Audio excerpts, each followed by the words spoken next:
Sementara tentunya pasukan berkuda terus mengikuti dan juga mengawal kendaraan dari Presiden Republik Prancis yang kita lihat saat ini Presiden Macron masih membuka kaca kendaraannya.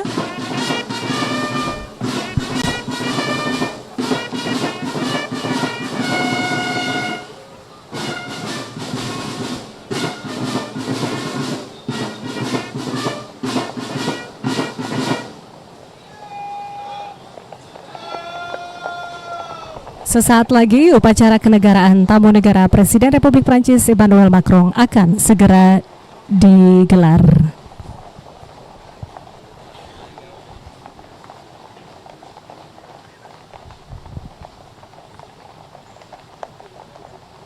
Download Tribun X sekarang, menghadirkan lokal menjadi Indonesia.